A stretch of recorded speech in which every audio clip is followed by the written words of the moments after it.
Hi, everyone. Welcome to the What the Force Q&A live stream for January. And with me is Ty Black. Hi. And I'm Marie Claire. You should know me if you've ever listened to the podcast before. But if you don't, I am Marie Claire Gould, and this is my podcast. And MC. MC. it is generally a good time, and we do things like meta-analysis and talk about music and talk about kind of philosophy that goes into Star Wars, as well as how you can use kind of Star Wars to think about other subjects.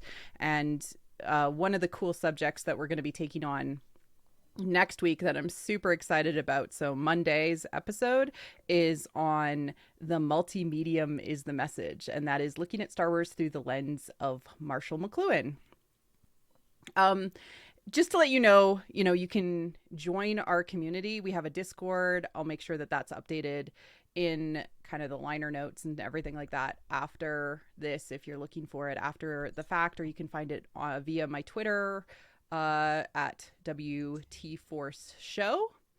You can also seek us out on Twitter just to have a conversation, or on Facebook, and of course here on YouTube. We're going to be doing these live streams about once a month, as much as we can. We also have a Patreon where I will be starting to do a segment called What the Force After Dark, which will only come out on Patreon because it is too risque, and I found out recently that my daughter's friends listen to the podcast. Oh, goodness. So it's going to be like hidden behind a paywall, but that's okay for people that are interested in joining the Patreon. You can join for just $1 a month and get all of this amazing content that I put out. And fun stuff. And also kind of like behind the scenes stuff. And I tend to post other thoughts there. Also, I turned on super chats. I still don't know what those mean, other than apparently they like pop up. And if you say stuff to us that you pay for, I guess we'll talk about it. So we'll figure it out. We're very new at this live streaming thing. Hey, Ty. Yeah, I've been on some streams before and they pop up like a banner so it sticks around longer. So if you want to comment something and you want us to see it, we will respond to it if you pay us to respond to it. It sounds insane, but it is easier to like see those because we can't see everything. It's because we're trying to like obviously pay attention to what we're saying as well. But if you do a super chat, then it sticks in the chat and we will see it and we will respond to it. Mm-hmm. So that's how Yep. that works. So we wanted to start out by first talking about how we were, and then, checking in with you guys and how you guys are. Because, Yeah. it has been a month for some of us. How are you doing, Ty? I'm I'm better. I'm just gonna say I'm better because yeah, it has been a month and it's been a month, but it's been the longest month ever. And it's getting better though. Mm-hmm. I think we're finally finding the humor in a lot of things. And I feel like down a lot, but but I think that everyone is collectively trying to put the pieces back together and trying to find a way to laugh. So that's good. Yeah. Yeah. How are you holding up? I'm doing good. I would say I I had a really rough week because I've talked about this on the podcast, but I like after Tross or before Tross leading into it, I was accidentally spoiled right before the movie came out on the Monday, just as soon as everything was online as soon as it happened. And um it just it, I went into like mini depression, I would say, like, in a way, and I ended up like going through all the stages of grief very quickly, but I think that was mixed with having a migraine. And then Mm-hmm. I just decided, if I was this affected and rationalize like a lot of things, then other people would also be affected. And I went into helper mode, which is how I deal kind of in the face of emergency and trauma, is like, what can I do to help others? And that has really sustained me. And so, in many ways, having a community around What the Force and people who were willing to engage with me personally really helped me a lot. Um, Mm-hmm. like make sure that I could get through this. Yeah. um, yeah, it was it was a very tough Christmas, I would say. I only kind of popped out of it a little bit when my husband gave me this like really beautiful piece of artwork that was kind of compiled of all of these different R2D2s. I posted some pictures to Twitter and Instagram. It was really beautiful. Like it had some of my favorite artists contributing to it, and it just kind of made everything, because like it made me realize that as much as Tross disappointed me on many levels, like there was things about Tross that I absolutely loved, but like the overall cohesive storytelling that tied into everything else just wasn't there for me. Mm-hmm. And um it just reminded me that there are still things about Star Wars that I love, and I think that was really an important takeaway. Yeah, definitely. I remember Kyle messaged me on like Twitter and he was like, "Do you draw by any chance or do you do any kind of other visual art other than videos?" And I was like, "No." And he told me about the project that he was putting together for the RTD2s, and I couldn't be a part of it, but it's like whatever. I'm here in other ways. But yeah, like I collectively, it's interesting because my mode was to go into salt, like pure salt, just like very like, you know, but salt in the way that wasn't nitpicking the film, but it Mm-hmm. was finding what the problem was with it. What was the message behind it that they were getting at? If J.J. Abrams doesn't want to analyze his own story, then I'm going to analyze it for him. That's where I was, and that's where I still am in a way. And I Mm-hmm. said this, I think, last the podcast that we recorded last, Power and Myth and Symbolism on Tross, which I said the same thing. I'm still kind of in this area of very deep, deep sadness. And it's affected me in parts of my life I never thought I had an issue with in the first place. And I've had lots of weird things that have been pulled up Mm-hmm. out of nowhere, it feels like. So I'm trying to deal with that. I don't think it's anything. I thought it was. I thought it was in a really bad place about a month ago, but I've gotten back into, like, after the Christmas break, I've gotten back into like my regular schedule, and I'm starting to get, things feel normal again. Things didn't feel normal after Tross when I had to go on vacation with my family, and all of a sudden things started coming up that hadn't come up in years. Mm-hmm. And it felt really, really, really bad. And it was really bad. But now things are normal again. So, Mm-hmm. um, Yeah, but like I yeah. I did stuff like see Little Women and see Knives Out with my mom, who's like a big murder mystery fan. I would say like most recently, Randy the intern was like a huge huge thing, and also seeing like that picture of George Lucas holding baby Yoda was like, oh, he's holding the baby myth. It all is right in the world. Like I died a lot. Like I messaged so many people. I was like crying tears of joy. It was amazing. Yeah. And I definitely see like a lot of people have also been struggling that with that in the chat, like you're all sharing, which is really important. And it's important to recognize that you're not alone, and that there are other people that have struggled with this because of a variety of reasons. Just letting go of a character, letting go of the saga could have been enough for you to feel a little bit of mourning. But also, like when things happen in a story, your brain doesn't know the difference between a story told to you by a friend who you care about and a fictional character who doesn't get a good ending. Your brain doesn't know the difference. It's all just storytelling to you, you know? And I think it's just really important to understand that, and um and make sure that we're, I don't know, treating others with compassion and respect and love as much as we can. And I know that it's really easy to get angry, but if one thing Star Wars has taught me is that compassion and patience and learning how to, I don't know, move on and figure out what is important and what are the takeaways is like one of the most important things that you can do out of Yeah. this is do some, you know, soul searching yourself. Yeah. Yeah.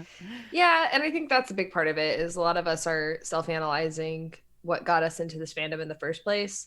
And some people have decided to check out of it completely, and that's totally, understandable. I think you and I even did that. We had to self-analyze that, and we had Mm-hmm. to come to terms with why we were in this fandom in the first place. And luckily, both of us decided to stick around for various reasons. So, but everybody has their own way of dealing with Mm-hmm. this whole thing. And, it's interesting seeing where we were like 2 years ago, like after The Last Jedi, and like kind of coming together, being so defensive about this myth and being so, protective of it and hopeful for it. And then Mm-hmm. seeing it all kind of fall apart. Now the ones that are going to stick around, we're going to have to pick up the pieces, and we're going to have to figure out how to continue on. I don't know, it's interesting. Like, Yeah. to say the least, Yeah, but considering we're like where we were before we went into Tross, it's like the last time we did the live stream, and yeah. then now I still love Star Wars, but I still haven't wrapped my head around Tross, and I think it's going to take me, it might take me forever. I don't know, Yeah. and that's okay because I had a lot of trouble wrapping my head around the prequels, even though I loved them in so many ways. Hmm. Um, and then the Clone Wars, which is season 7, is up and coming, really helped me contextualize a lot of it. And I just saw Trixie pop into the chat. Hi, Trixie. I love you. Uh, it just, and she's saying, it made her feel stupid for defending, Star Wars. And Yeah, a lot of like people, myself included, feel that way. that's hard because like I defended, I defended the prequels for like forever, and Attack of the Clones, which so many people hate, but probably because Yeah. of the romance and how awkward it is. But that's okay. I mean, like, it's fiction. It's part of who we are as humanity, and I think that Yeah. it's just part of the conversation. Just, try to be respectful as you're having these conversations. Yeah. Agreed. Yeah. Yeah, that's, I mean, it's hard, and we all fall to our lesser demons occasionally. But, Yeah. try to do good. Try as Anna in Frozen 2, with 2 consecutive Frozen or heroines' journeys all in tandem, would say, do the next right thing, right? Do the Hmm. next right thing. Yeah. Yeah. That's a good way Um, to put it. okay, so there's been a lot of content recently, and I just wanted to briefly touch on some of it. We got the Resistance cartoon. Mandalorian finished up after Tross, which we didn't get a chance to really talk about, other than listening to the Mandalorian podcast I did with Alex Kane, which was awesome. Yes. And then we also got Randy, the intern. Yeah. I got the SNL skit. Thank goodness. I was very happy with the end of Resistance. It was a little sour because of how Tross ended, but it was consistent with the thematic elements that I have become familiar with from Lucasfilm in the Disney era. And Yeah. that made me happy. Mandalorian was amazing. It follows Campbellian myth very, very closely. I loved every part of it. I rave about it. I'm really excited to take on the music in a couple of weeks with Christy Carew.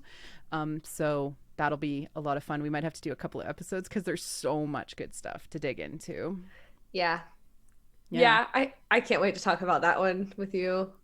I really enjoyed the Really, recent Star really Wars cool. Adventures 2, and that was written by Kevin Scott. It was really good. It has Hux and Kylo, and it's just funny.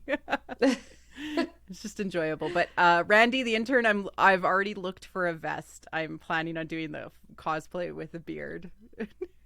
You would be so good in that cosplay. That's perfect. I know, and I'm like, it's the first like actual cosplay I feel like doing. You Yeah. know, because I don't know. I have to figure out how to cosplay. I'm not good at it. I don't know. You have But plenty of people that have good resources though. mhm. So you'll figure it out. Do know a lot of people. Just to let you know, our format for our Q&A is that we always ask for questions on YouTube, Twitter, and Facebook before. If we have time, kind of at the end, if we feel like we still have time, we will ask for, you know, questions from the audience, but primarily we do that, and then patron questions we will always answer. That's kind of our commitment as being a patron. So yay. Yay. Did you want to go into that next thing about Oh, I just wanted to say a quick thing. Those of you that know my channel, Wit and Folly, I made a video about the myth being broken at the end of Tross for the entire franchise, and the video reached 10,000 views as of like yesterday or today, I can't remember. And that's a pretty big milestone that quickly upon releasing it. So, and on top of that, the reaction in the comments, in the likes of the video compared to the dislikes of the video, like it's overwhelmingly positive. And I know the video is not, it's not nitpicking the film, it's not like doing the things that like Cinema Sins or anything else does. So I really kind of feel like people are trying to find real answers, and that makes me feel good as like a creator, that people want to know more about what's actually happening and what's actually being told and what the messaging behind all of this actually is. It's pretty cool.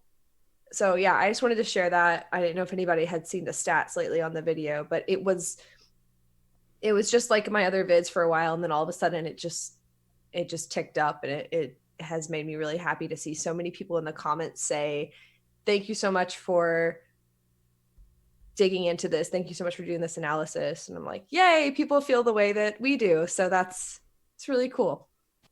Yeah. And we do try to look at the chat occasionally, but we're kind of busy thinking about how we're going to answer questions. And yeah. Thanks everybody. I saw the nice comments in the chat. Thanks. Yes. I'm gonna pop another beer open. BT dubs. Okay. Oh yeah. Sorry. Yes, that's your beer, and this is my wine sippy cup. And normally you're the wine drinker, and I'm the beer drinker. I don't know. That's so true. We flipped spots. Happened. So funny. I needed beer. I don't know why I was craving beer, but so why I have a wine sippy cup? Just briefly before we get into the Q&A, I break more wine glasses than anyone I know. like it's really bad. Cup. That's cute. It's really bad. Okay. Let's get to the first question. And the first question was asked by Panos. And now that season 7 of Clone Wars is coming up, what is your favorite arc from this great show? Mine was the Umbara and Ahsoka framed arcs. What's your favorite arc?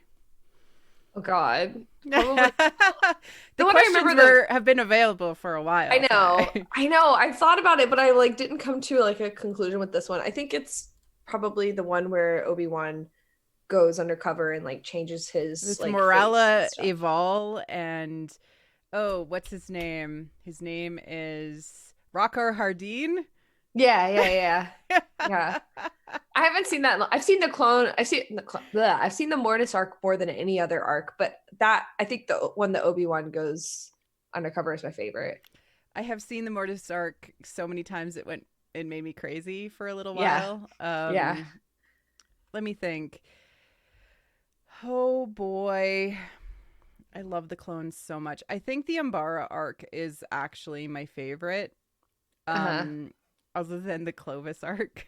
Which And was the Clovis arc? so it's basically it's like it's called Love and Marriage in some of the like arc documents. Like people release unofficial guides and they're like they call it Love and Marriage, and it's basically the set of Anakin being jealous over Clovis. Oh, yeah. I forgot that was the name Yeah. of But I him. actually That's think there might funny. be a new arc out there. I was actually talking about it when I was recording on Clone Wars Genre, and that episode will be out in a couple weeks.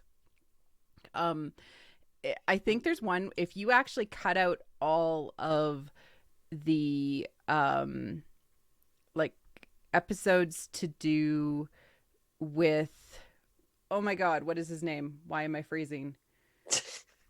Like Holocron heist and the one where the droids are like um grabbing, they're like out there getting fruit for Padme and Anakin's party, and like there's the bounty hunters like stealing the kids. Oh, Yeah. what's his name? Is Oh, it the like the, one with the hat? yeah.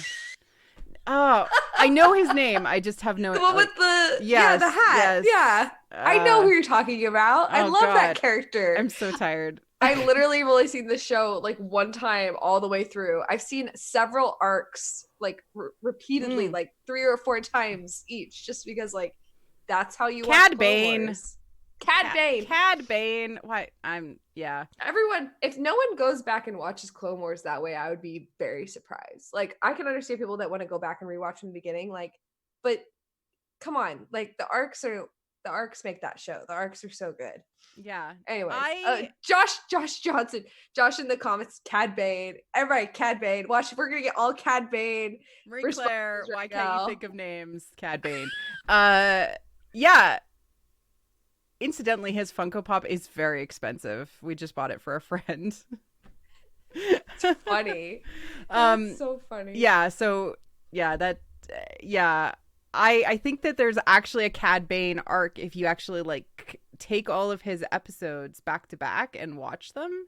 Like I think like his whole arc has a theme to it. It's really interesting. I'm gonna have to try that. Yeah. Yeah. Yeah. Yeah. So funny. Yeah. Next question. Okay. Do you want to read this one? Oh, here we go. How do you think the concept of the Jedi and the Sith were invented in the first place? This question is from Sam, the Supreme Jedi. well, there's like the out of universe answer, and we have a super chat. Wow. Really? Okay, Dale, give my questions some consideration at the end if you have to remember them. Have a good night. I think Dale was asking something about, I have to go back. Yeah, I'm scrolling back too. How do you feel about this statement? It might be the end of the Skywalker saga, but the Solo saga begins. Why is it the Solo saga? Because Ben Solo comes back.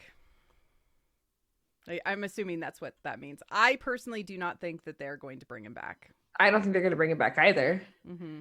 Sorry, Dale. No, I actually, I think that they're going to try to distance themselves for at least 3 years until we have a new set of movies out. I am saddened by that. I would love to have him back. But I do not think it is something that we're going to see. Yeah, I agree. I think the Solo line is gone. I think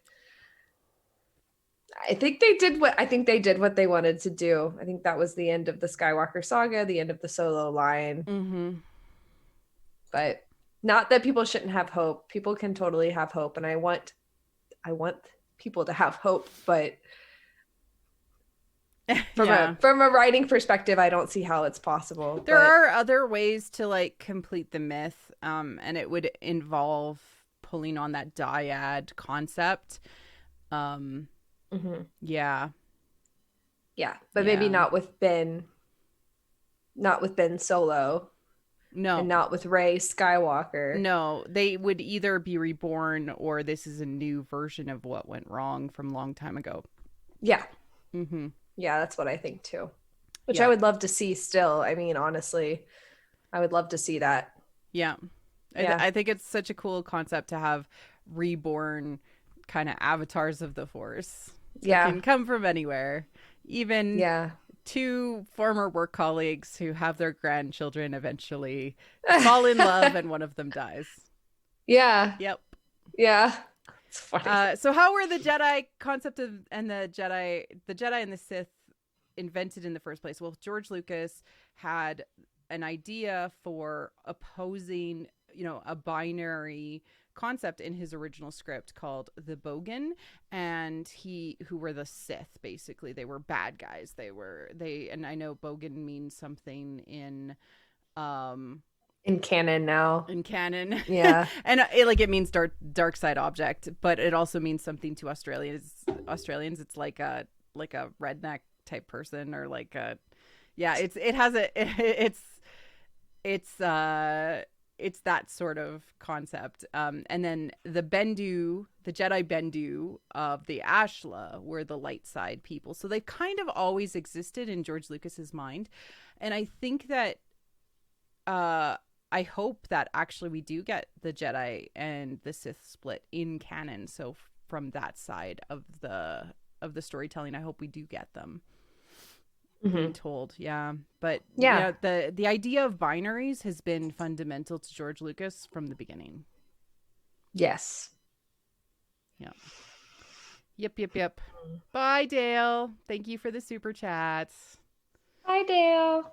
All right. We also have our next question from Aaron, or Lily and Leather. Is that, yes? If you could make an Oga's Cantina drink, what would you invent? Ty? Oh, you gave me the liquor question. I know what I'm gonna do because I read these questions. I, I don't, I didn't actually, I was like, I read these questions. I don't remember this question. What would you do? I have nothing. Okay, so a long time ago, my husband invented a drink called Windex, which is basically blue curacao and like raspberry vodka.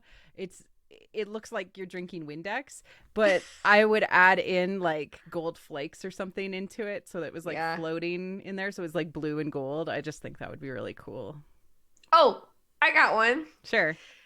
So it's just whiskey, but but you have coffee ice shaped like that thing that is in Solo, the singing thing that's in like Oh, you the mean the yellow like liquid. frog thing? I don't know Yeah. the name of him. He's got a Yeah. name, but I don't know the name of him. Yeah. Maybe the It's chat like could tell us.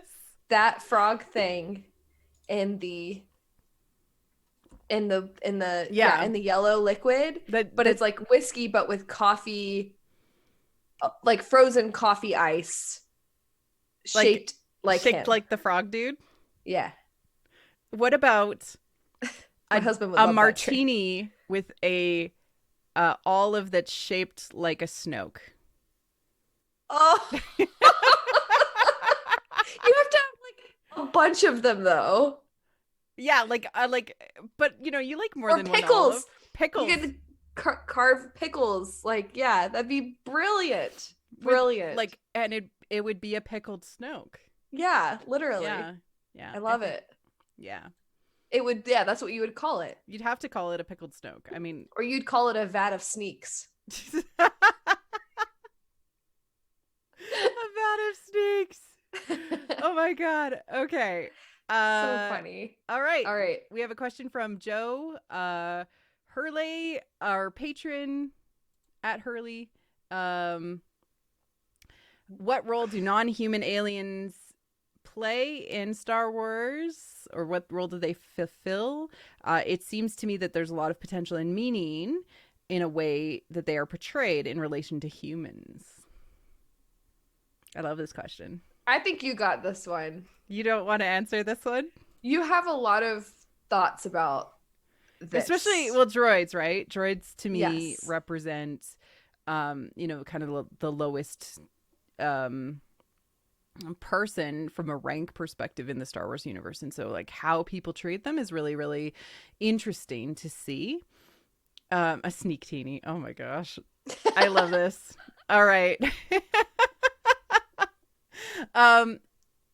But to me, non-humans, because we get like almost the whole range from like near humans now. Like we have Drayden Voss in Solo, and he has kind of like that feeling of the other. And I feel like what they've ended up doing is they're still considered to be the other, right? Even if they are close to being human, or we even identify that with them, like people like Hera or Chewie.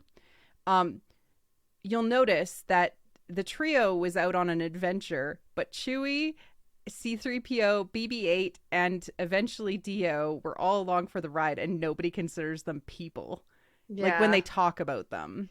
So to me, they still are like, they're still not like primary people in a way, like only humans are kind of primary people. And that to me is kind of interesting to look at from, what are people? I've always considered droids people.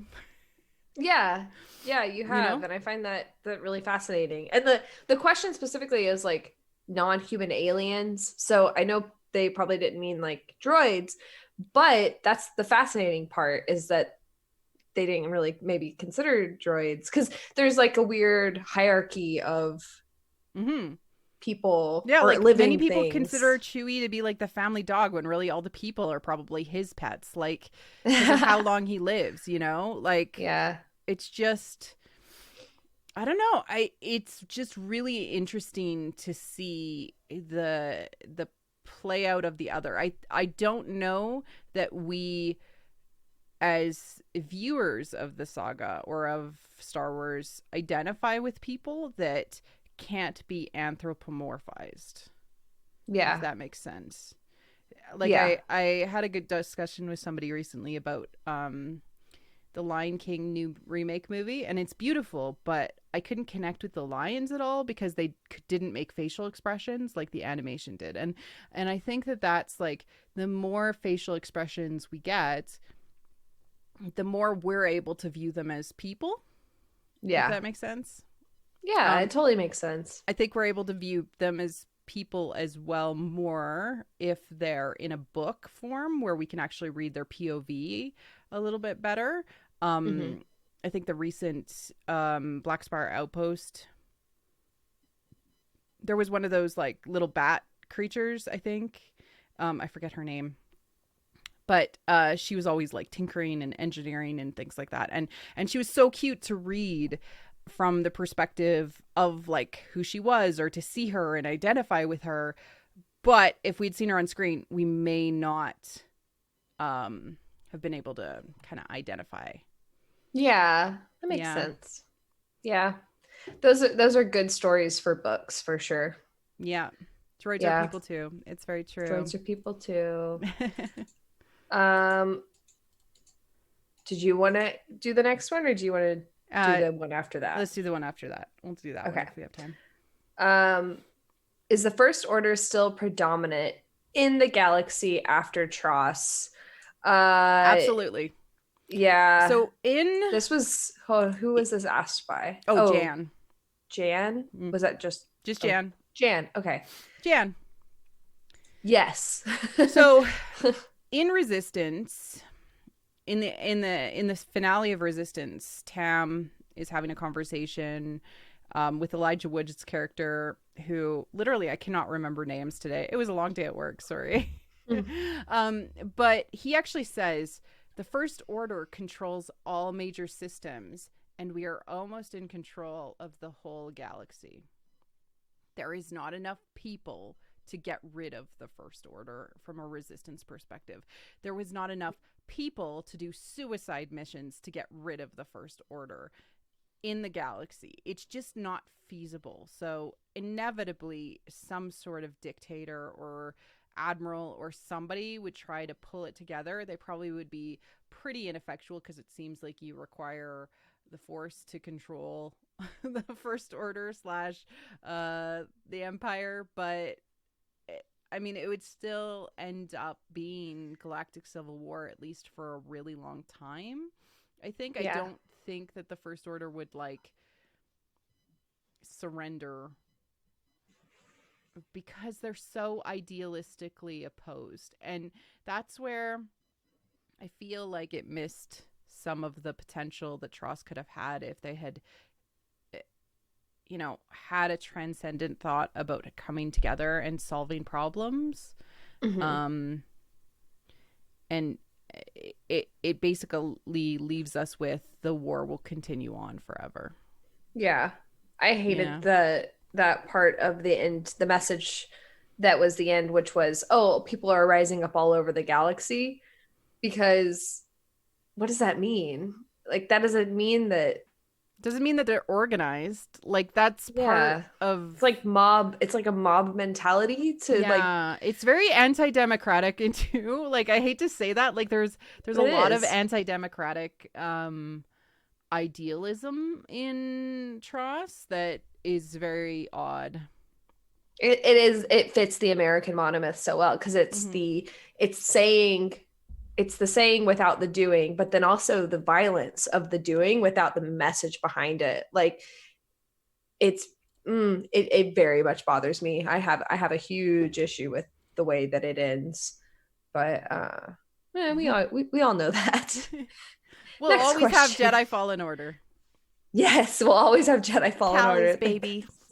I love that. Love that one. You want to read the next one? Yeah. This one is from at tbin122. Oh, that's because I like this one. Yeah, that's right. So yeah, this person said, I have to make this bigger. Okay. I know we like to theorize that Rey would search for Ben's soul in the world between worlds, but so far every instance of one character in Star Wars seeking out another who is gone is shown as selfish and detrimental attachment, and is depicted as a lack of acceptance. Ezra learned that learned to let Kanan go, even though he wanted to save him in the world between worlds. So wouldn't Rey saving Ben through it be an emotional contradiction of that? Absolutely, 100% yes. And this is why I said this from the beginning, that Rey is completely screwed from here on out. Doesn't matter what her character chooses to do, she's going to only find more loss. Mm-hmm. Because not only because of the legacy that she's adopted through being all the Sith and all the Jedi, the Skywalker line, the Palpatine line, even Solo, she carries the Solo legacy as well.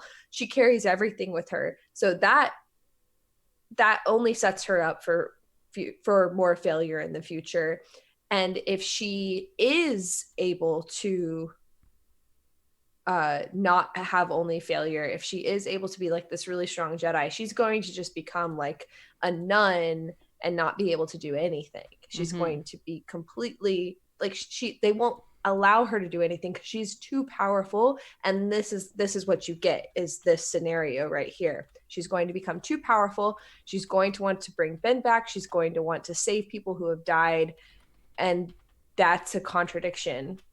So she's going to fail, or she's going to lose more people. She's going to lose something in the process. So yeah, I think this is exactly, it follows the right train of thought to me. So I have some caveats. Oh boy.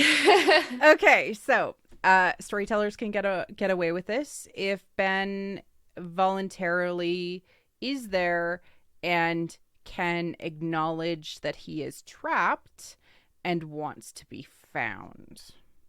Do you understand Right. what I'm saying? So they could get away with doing this, and I have been writing a fan fiction idea with that Yes. idea because I wanted to explore it for myself, because I doubt they will. But if they Yeah. wanted to, I know how they could do it and actually make it feel earned, which is he is there and trapped. She recognizes that he is there and trapped, and then it becomes a lost husband saving action. You're saving him from something rather than pulling him back selfishly. Does that make sense? Yeah. It's a group effort, if you will. It's Yeah, like yeah, yeah, yeah. Like him and yeah. Chewie go and save him. Say like her and Chewie go and save him, or her Yeah. and Well, and R2D2. he wants to come out too. Yeah, Like like it's he has to be like stuck and not able to move on himself. Like yes. there's some kind of Oh yeah, think about it like Sirius Black with Harry Potter. Like in the yeah. books, Harry goes to find. He's like, "Hey, isn't Sirius a ghost?" And Nearly Headless Nick tells him he is not a ghost because he chose to move on. Yeah. So you cannot see him anymore. Like Like he needs to be that's trapped in some way. yeah, And have the only way out would be for her to pull him out of that location, or to find him. And then we get the lost husband story, which from a mythic perspective would mirror Psyche and Cupid and things like yeah. that. And it would be dope. I think it would be a dope choice, and they could still do it if they wanted to. I just don't know that they want to, Yeah. Yeah. as I make faces. Yep. All right. Yeah. Next one. Are you able to find any positive light in the death of Ben Solo? This is from A Manda Lorian from YouTube and Tumblr. Are you able to find any light in the death of Ben Solo? I know that the ending they chose for him was probably playing on the biblical perspective of greater love hath no man than this, that he laid down his life for his friends. But that just doesn't seem good enough. Am I missing anything that will start to make me and so many others feel any better about the choice to kill off this beloved character? Mm. I I think that the biblical part of this is really interesting, and I think it's very telling because I do think that's where it comes from, and that plays into the idea of the American monomyth and whatnot being partially taken from the misinterpretation of what the sacrifice on the cross was for the Christian faith. So because we can go in this because we haven't really gone into this very much on the pod. Christ didn't die. No. Christ became one with the world. Yes. Christ transcended his own humanity, and his love was given to the world, was Yes, given and to now we all everyone. have a piece of the Holy Spirit in us from Yeah. a, biblical story and Christianity perspective. And he died for that act of the sacrifice, but then he was reunited with the Father. And he's still and he is everything, and he is everywhere, and he is Yes. within all of us. And so like this Because idea, the Trinity is part of everybody, right? It's God, right. him, and the Holy Spirit, and that is what saves you, basically. Yeah. Yeah. And so this idea that like so from a mythological perspective, like Ben Solo He's Ben Solo had he is a resurrecting God. Like yes. he has all of the I don't know, signs. He has all the signs. Yeah, you've talked about this a ton on the pod as far as like the kind of the lead up, but obviously the follow through didn't follow through. If he was the resurrecting God, then we would have seen him in the end. We would have seen Mm-hmm. the ghost we would have seen, but it would have been a ghost unlike any other of the Force ghosts. It would have Yeah. been something completely Like a different, yellow something ghost. and denoted in color, sure, but it should have been. So I was fully on board for both of them to die, because I thought that would have been, thought the stakes were high enough to where both Ben and Rey should have died as a dyad in order to heal the galaxy. Like their death, their giving up of their force powers, Like both they're of giving them, up, yeah. like both of them at the same time, like that would have been enough to heal the galaxy, and it could have been a really good way to, like, yeah, it could have been a really good way to end the saga, by showing that, hey, they didn't die, they simply transcended to a different plane of existence together, where they get to, be gods together. Like that would have made sense mythologically to me. But Ben just died, so I don't find it any kind of hope. I don't find any positive light in his death as it I will ended be in happy to be Tross. wrong. Yeah, as it ended in Tross. Like as it is right now, I don't find the Christian. I see a misinterpretation of the crucifixion in Ben's death, but I don't see anything positive in it. I see only I can't help it. Maybe it'll be different in like 6 more months, but give me time. But I don't see anything good right now. Yeah. What? Yes? I have to pee. I guess I'll just talk to the Well, the next question is probably one that you want to answer. Sure, yeah. Yeah, I can answer that. So yeah. I'll be back. I'm really fast, I swear. Jesse Me Garrett's asked, how do you think the High Republic era will go? Okay, so while she's out, and I'm going to get back to this question in a second, she literally does this to me every time we record. We're like half an hour in, and she needs to go pee.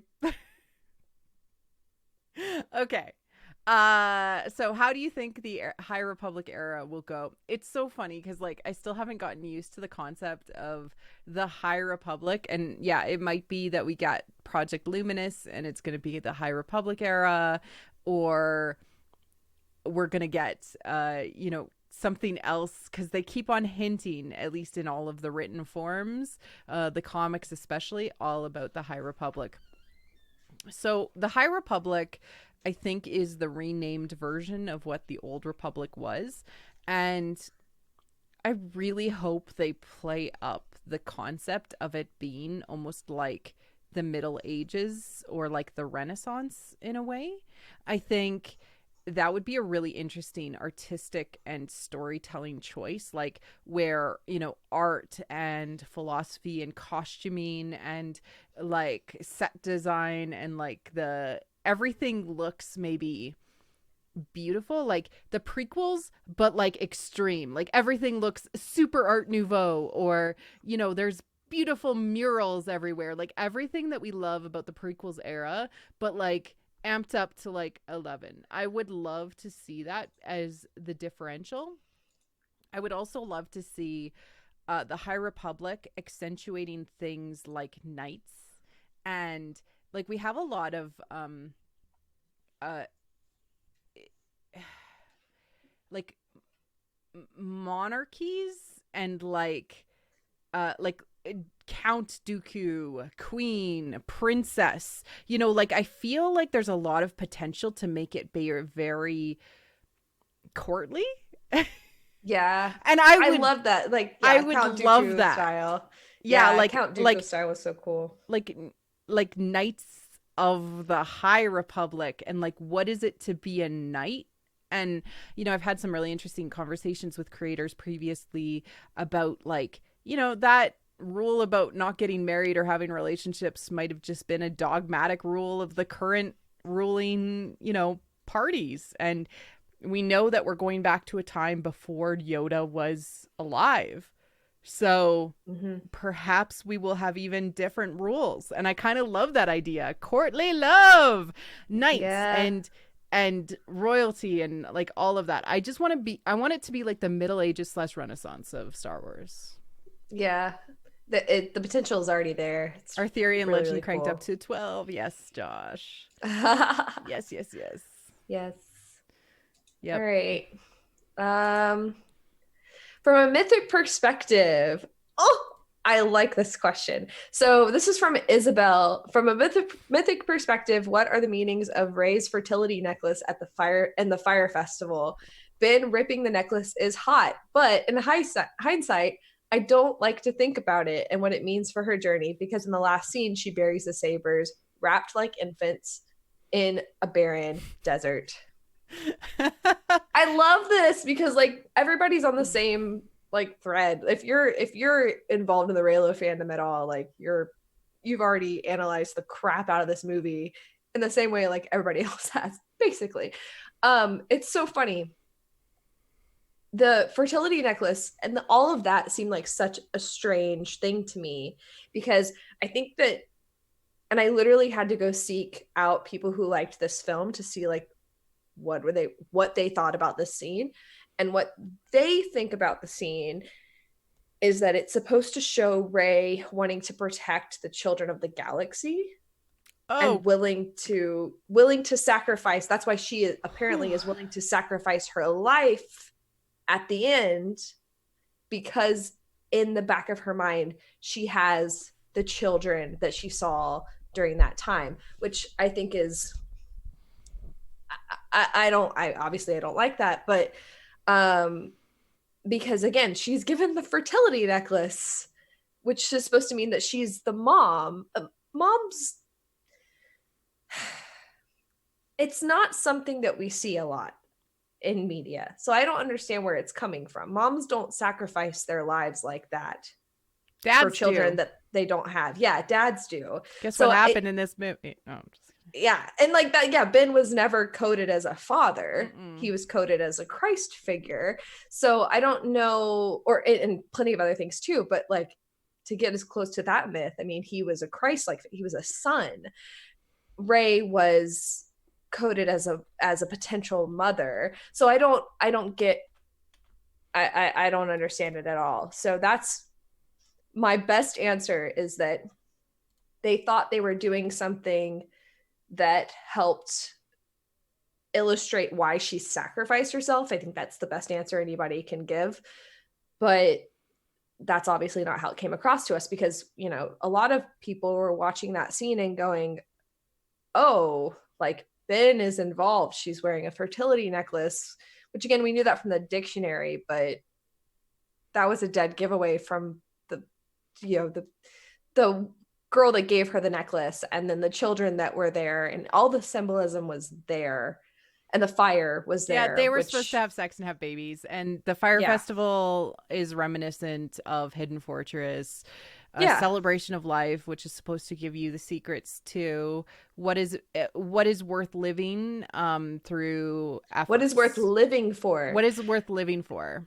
not what is worth dying Yeah, for. yeah. There. So, like, I made a comment on Twitter that I needed like a name for symbolism left on the floor, and my good friend Matt Baldwin, Blind Man Baldwin, has an excellent name for this, so I'm sure he'll type it into the chat uh for his perspective. But it's like Chekhov's gun. Like, if you see a gun on a Oh wall, yeah, yeah, uh like Chekhov will have to, like, the Chekhov's gun rule is that you have to use it, right? So we have all of this symbolism that is continuously repeated in Star Wars and is unused. It is left on the cutting room floor. yeah. Mm-hmm. Um, and yeah, I either think they didn't understand what they were playing with, because they obviously pulled direct things from Campbell, right? Yeah. Obviously, like the snake thing, the bull thing, the dyad thing, the Yeah. healing of the wound thing. Like, we've covered all of this. It is directly quoted from Campbell. He talks about it. So it's like Yeah. they're directly trying to tie parallels. So either they didn't understand all of what was meaning this, and like what is meant by a fertility necklace that obviously has a set of a family on it, because there's little people on the Yeah. fertility necklace. Yeah. And the fact that she was looking at all of the children and then the little child and then trying to find belonging, and like either they didn't understand it or they didn't use it. There isn't kind of it's either or, right? Like they either didn't understand it or they didn't use it, and that's where we're at. Yeah. But I still loved the fertility necklace. I thought it was hot, and I thought it was good, and I thought it was like I didn't. So if you take it out of context, you didn't like it? I didn't like the scene at all. I thought it was blocked weird. I'm not the only one who thinks that, by the way. Okay, what, like him snatching the necklace? Yeah, I thought it was done in like the least sexy way possible. The only reason it was sexy at all was because we were wanting it to happen. We were wanting there to be like a, yeah, like, but it's intercourse. Like that's literally intercourse. It's an exchange of something. Yes, the literal they had space sex. Yeah, but the blocking of that, I know, it was weird. Scene was really bad, and it was like, let's do this in the least sexy way possible, or cut weird. It could have been just cut weird. It could have been cut weird. Okay. I want to go down to actually the patron ones so that we get through those. Yeah. Okay, so this is from Son of Escador Doro. Steven, the husband of the significant other of Cardigan Vixen, they are our patron. So the two husband-wife duo. Is it possible Force ghosts now seem to mean unresolved business in our continuity based on the thematic results of Force ghost appearances across the board? Qui-Gon to Yoda, Luke at the end of Return of the Jedi, Leia and Luke to Rey at the end of Tross. Unresolved business. Do they mean unresolved business? So in many ways, I view Force ghosts as bodhisattvas, which are people who refuse to move on to the eternal. In the Buddhist faith, they refuse to move on to the eternal until all people are saved. And I kind of view Force ghosts like that they are so compassionate that they refuse to move on and become one with the other. And it is painful to be a Force ghost. So yes, the universe is unresolved because they didn't solve the problems of the day. They didn't stop the Star Wars and have Star Peace. Oh, Lord. In my opinion. Yeah. I'm with you on that one. I mean, I like that opinion. The next patron this one question. Okay. What is the best trust conspiracy theory? I have one, and I do not take it seriously at all. Okay, go ahead. I released my Dark Union episode, and then they changed the whole script around it. Because J.J. Abrams was like, nope, they guessed the whole movie. That's so funny. No, I don't believe that at all. That's hysterical. No, it's funny because it hits around like the same time period, so it's just funny. But yeah, it's a good conspiracy theory, all right. Oh yeah, this was by Ben Rollo. Ben Rollo.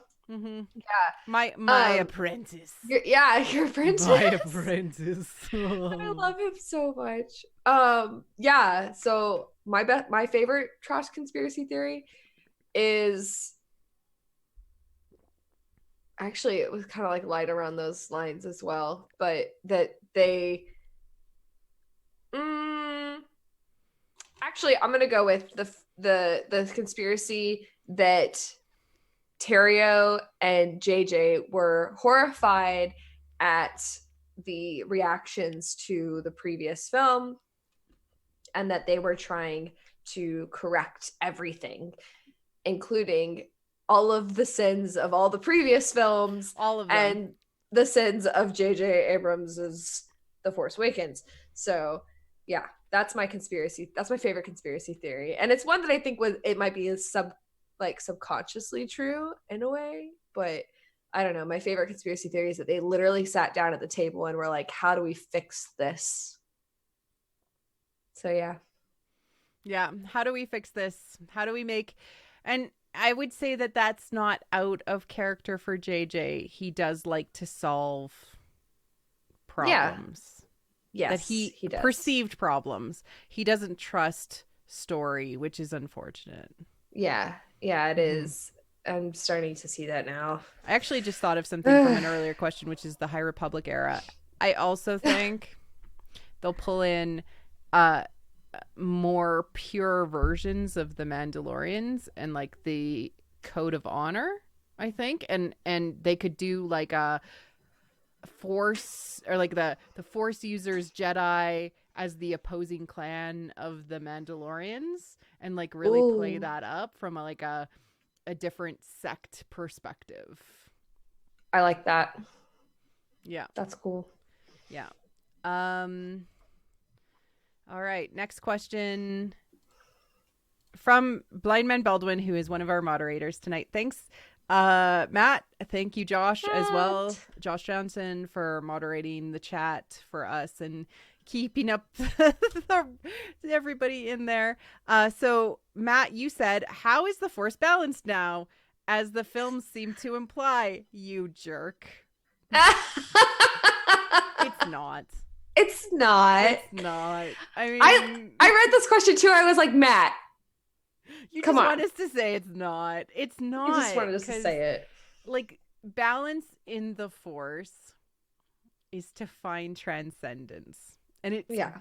very clear in the other materials. That's what they're leaning into, is like the triangle, right? It's the third path. It's between selfishness and selflessness. You find your own path, and it's not being a gray Jedi. It is like you're constantly working to move towards the light, but it's your own journey, and it's coming to terms with that. And that means being compassionate and loving to others. Hmm. That is what they're trying to say, and they screwed it up. So, Yeah. you know, Yeah. you can Even listen with to me talk about it and get it for yeah. yourself if you want to interpret it through that lens. But it's in so many other materials that they have released, but they messed it up. Um, the Yeah. transcendent nature of what it could have been said, and we covered that in our mythic symbolism episode. Yes. And Bat just clarified in the chat. He said balance the forces I once did as Oh, the quote from Anakin. uh, And when she yeah. Yeah. So it's like again, just like killing everybody literally off. That's all. So you only have one force user. That's what it means. Literally, that's all it can possibly mean, because it just means that there is one force user, the Prime Jedi, left. So she's got to kill Finn.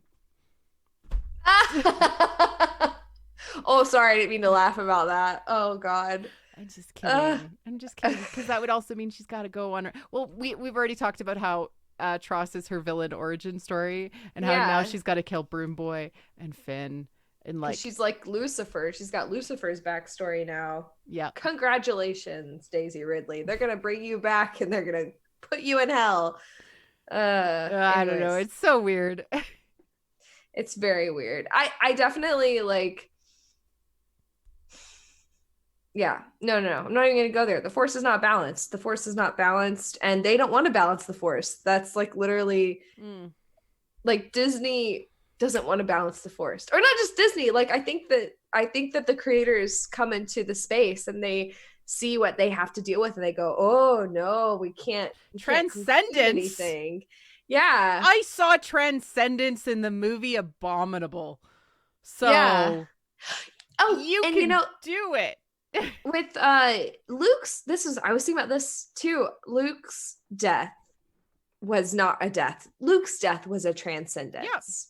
Yeah. He when he faded and when he His whole arc is it was so beautifully good. done. He saw twin suns. Like he Mm-hmm. saw the twin suns and then he disappeared. And then JJ ruined that ending. The but like when Ben died, we didn't get anything like that. We didn't get anything from his perspective. We didn't like, and this is why people think, oh, well, he's not really dead, but I'm sorry, but he died. His clothes disappeared, just like all the other No, Jedi his that have clothes died. didn't disappear. I'm not sorry, the opposite yeah. of that. His clothes did not disappear just like all the other Jedi. So Like when they he is die, a force he's a force ghost. ghost. Yeah. Yeah. Or he's somewhere like I think they could fudge it. Like they have the ability to fudge it if they want to, but the question is whether they'll want to. And I just don't I don't think think that they want to go there. Yeah, exactly. I mean, unless they want to make George happy, which who knows? Uh-huh. We'll see about that. Yeah. But Okay. I'll read this other one from Son of Escador slash Stephen, the husband of my good friend Danny Cardigan Vixen. yeah.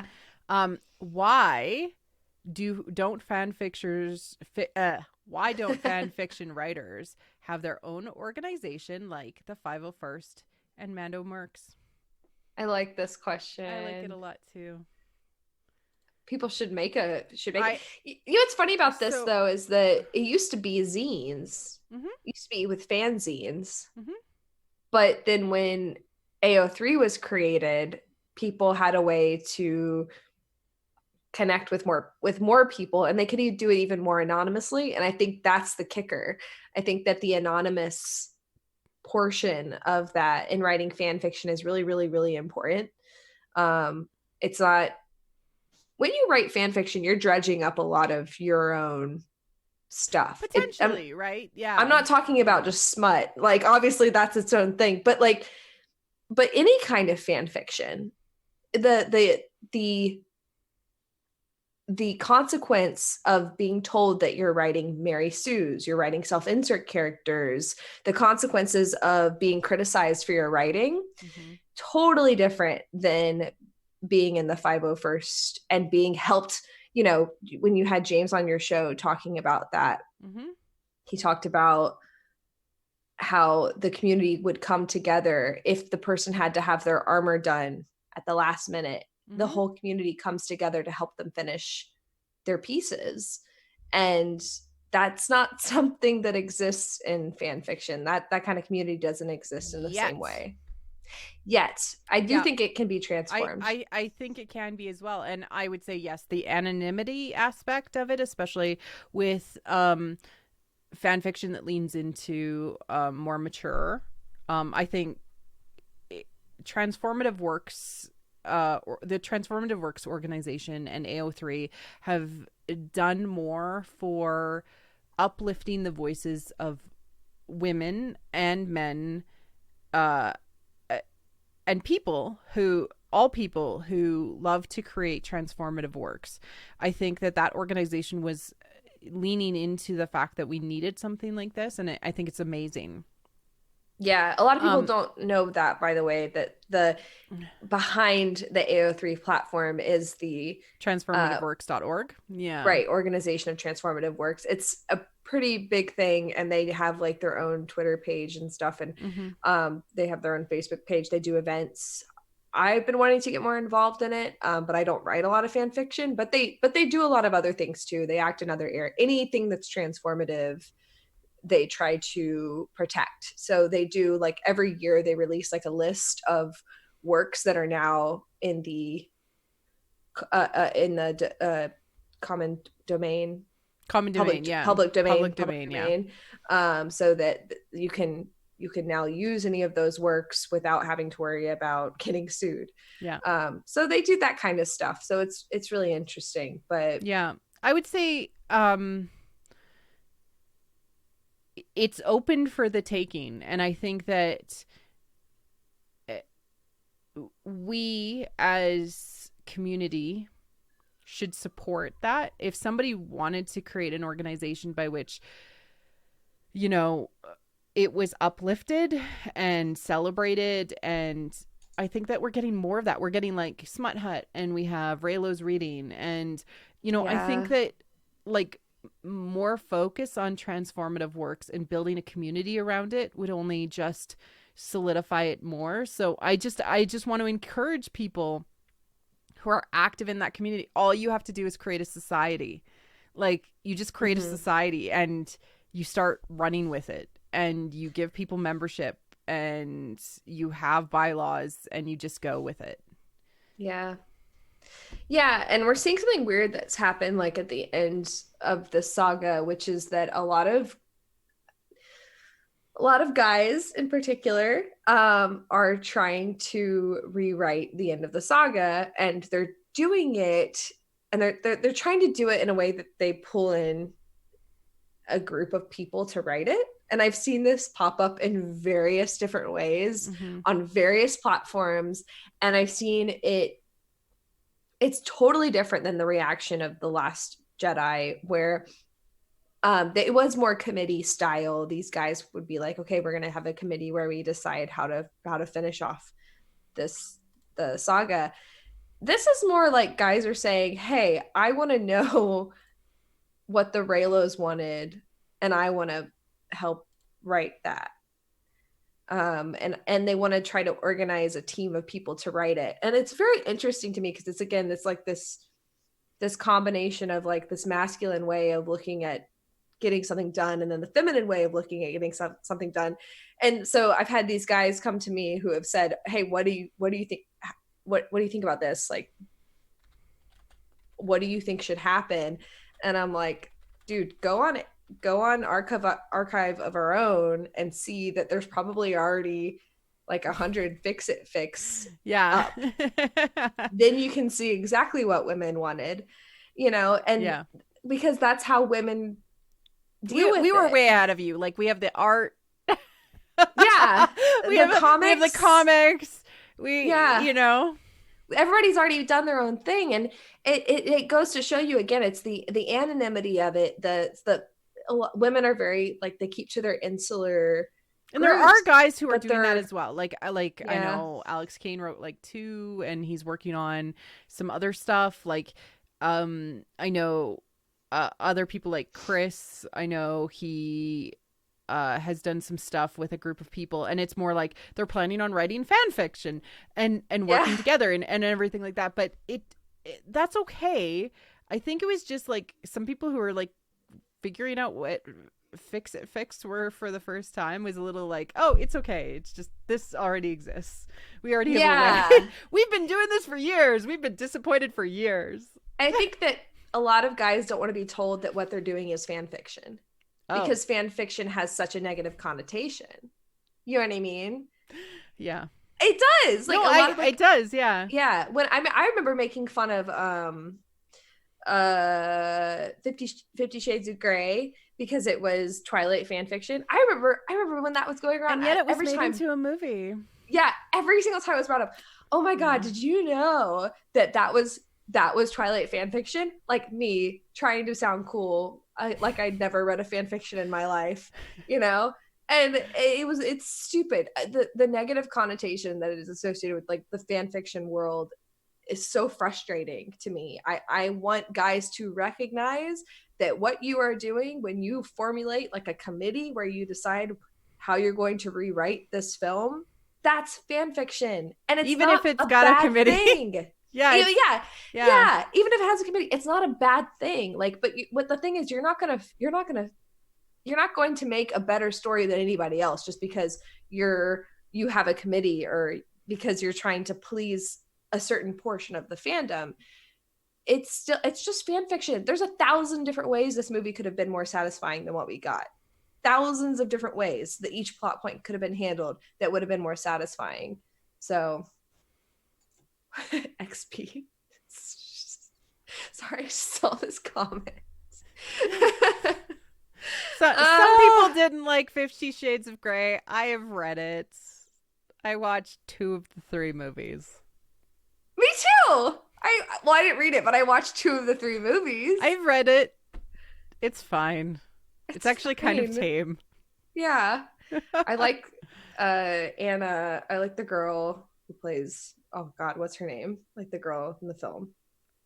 Anna. Like him very much. Anna Yeah. Steele. Yeah, but what's the name of the actress? Oh. Actors.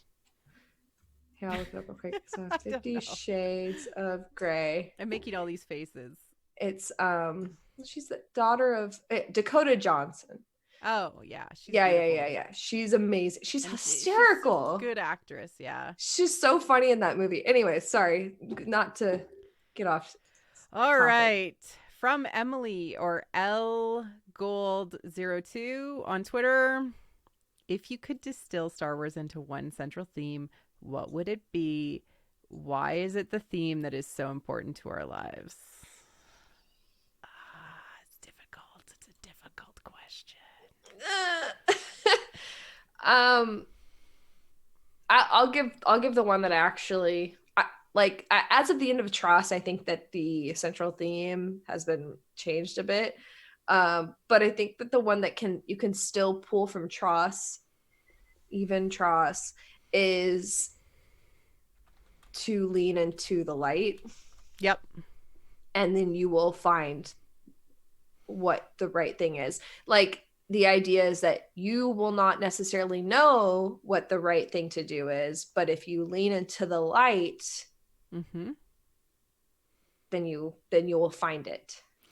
I'm gonna take that and then launch back off that, which is follow your bliss. And I absolutely mean that in the best possible way, that it still comes through. Yeah. We know Ben Solo runs into hell for the only reason is to save the people, the person that he loves most in the world. And that is the absolute most important message, that you do things out of love and compassion rather than selfishness and like trying to obsession, right? Love and compassion over selfishness and obsession. That is the central theme of Star Wars. And that is how you find transcendence, is you find something greater than yourself to believe in. Yeah. Yeah, exactly. Yeah. Yeah, that one was hard. All right. That was hard. You had another one that you loved. Oh yeah. This one from JD, Mm-hmm. I think. Okay, this is their question. I just read Pablo Hidalgo's quote from the Art of Trust book. Paraphrasing, Pablo says that they wanted Rey to be a Skywalker, but not related by blood. They used Skywalker as a metaphor. Now that's all well and good. What can I figure out what is the name Skywalker a metaphor for?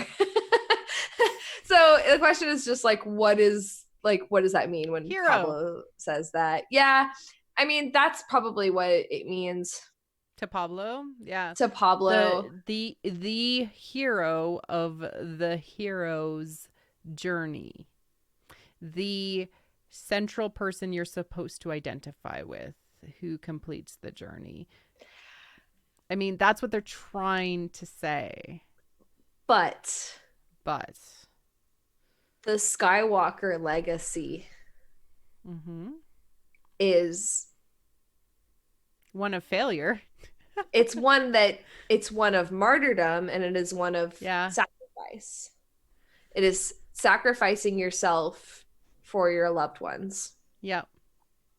Every single Skywalker has died in that way. So, or has died. Every single Skywalker has died in that way. So, like, if we're considering that, yeah. Again, and I will say this, I will always say this until they prove me wrong, but Rey is screwed. Yeah. Period. So I don't know, this is so weird to me that Pablo, I understand that for children, the Skywalkers are the hero. Like, that is what it means to be a Skywalker. But that is such a boyish metaphor. That's not a metaphor. That's a boyish thing to hold on to. It's nostalgia. So to me, from a mythical perspective, the Skywalker's legacy is sacrifice. And if she wanted to be a Skywalker, if they wanted her to be a Skywalker, she should have died as well for the galaxy. They should have healed the galaxy together, if that's what being a Skywalker was all about. It didn't have to be that. Didn't have to be that at all. No. And this takes us into the big kind of overarching question that everybody had, that I think we kind of sort of already answered, but I'm going to answer it a little bit more. how would you have done it? Like, how would you have? Oh, Everybody kept asking, like, you know, what should have happened, right? They kept using the word should. yeah, What should have happened yeah. here? What should have happened there? Like, what And should have happened with Finn? Like, I don't know that I've everyone. had a chance to actually say this. Mm-hmm. Say Okay, it. so alchemical union, i.e., what should have happened, because Mm-hmm. people don't tell stories with theoreticals. Like, you don't tell a kid's story without actually seeing it on screen.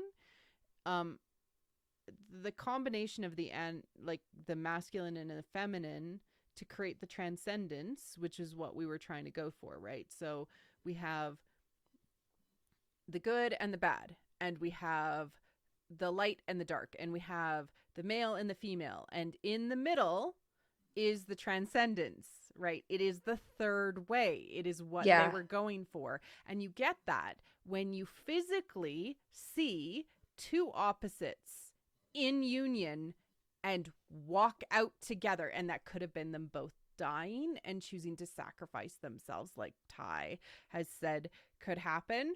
Mm-hmm. Or they go back and they solve the galaxy's problems together. And that was a Mm-hmm. very bold choice to have happened.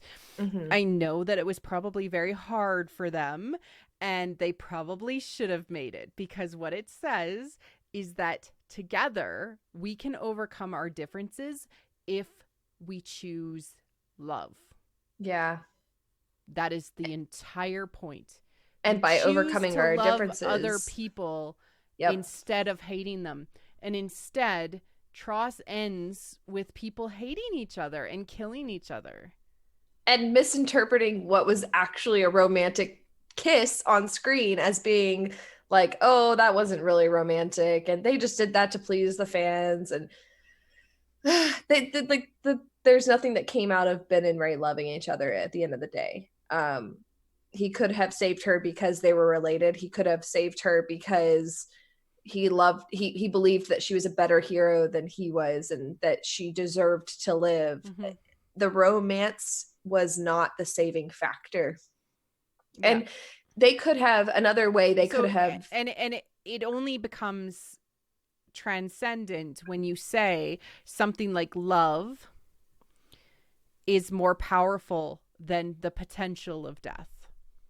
That's, you only say it had more power than Palpatine. It had more power than them both dying. It had more power than this war. It had more power than those conflicts. That's the only way that it solves at all. Because otherwise, like, what's the point of even introducing the love story at all? Yeah. Like, what's the point of this relationship between these two people? Like, even if it was a sibling And like, what is the thing, point like, of all of the sacrifices that have come yeah, before? There, yeah, it's meaningless, unfortunately. yeah, because one of them died and the other didn't.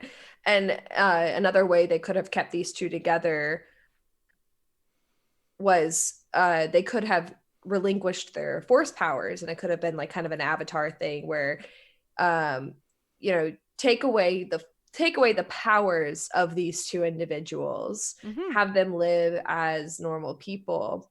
That serves as an atonement factor for Ben, right? He can no longer connect with the Force, and like Rey could no longer connect with the Force, and it could be kind of like this weird balancing factor for them and for the universe. Like, Mm-hmm.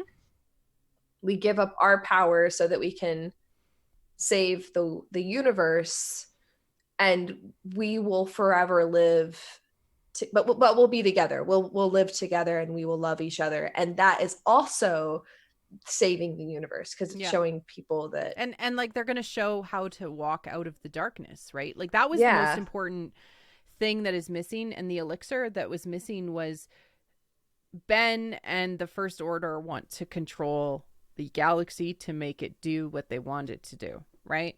And so Ben walking out of the First Order, you know, and maybe Finn showing the way too, shows an alternative path to death and destruction, because you can never kill off ideas.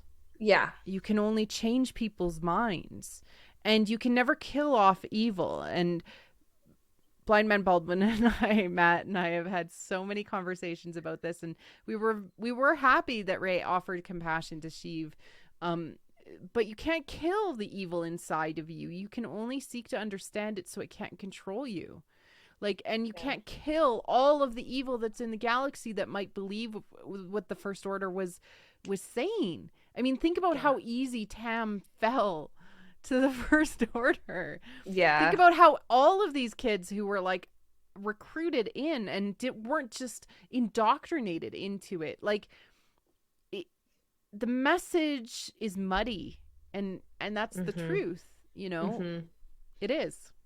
Yeah, absolutely. I feel like they're going to explore more of that with the scene in The Mandalorian where the child takes a hold of the ship controls and like tries to crash the ship. Yeah. Like, that is showing that even the child, like even the most innocent, and he force chokes yeah, even choke. The most innocent being in the Star Wars universe that has ever been introduced ever, that every single person has like unfailing love for, has the ability to act violently in the face of like trying to save someone that they love. That is not the way. That is not the path. Like, that is not good. So if they can explore the darkness that is within the most innocent being like that they've ever introduced in Star Wars, then that's going to be revolutionary. Yeah. That's maybe they can do that. I always talk about like learned love, you know, like it's not like infantile love, but learned love. If they can have learned love even without doing a romantic story, that's still like, that's the myth. Like, that is the same myth. Yeah. That's very, very, very important. So yeah, we'll see though. Well, I mean, like, we got to talk about what the elixir is, maybe, in Star Wars. I mean, it could be a lot of things, though. I mean, the elixir is to just walk your own path. It's to find your own path. No. It's to. Well, I think that's a simplification of it. No, because the elixir, technically, the elixir is always, the secret is how you heal the community. You bring the transcendence to the community, and they haven't. It's redemption. It is. It is living redemption. That is the true elixir that we are looking for. Yeah. I mean, but that essentially at the core of even a redemptive arc, it's finding your own path. I mean, the elixir in like Campbellinian sense is bringing the healing back to the community to say, we have the magic now, which is the transcendence. It's the knowing that love and compassion will win the day, and giving that to everybody else. Yeah. And we see it. Like, we saw it with Cal in Jedi Fallen Order at the end. Yeah. You know, trusting in the Force and the love of the community that he has built with, you know, everybody else there. I just, you know, I have a lot of hope still. I don't know. Yeah. I still do, because I know that they understand it. Yeah. Something went wrong. They republished like a bunch. It was like 5 of the stories.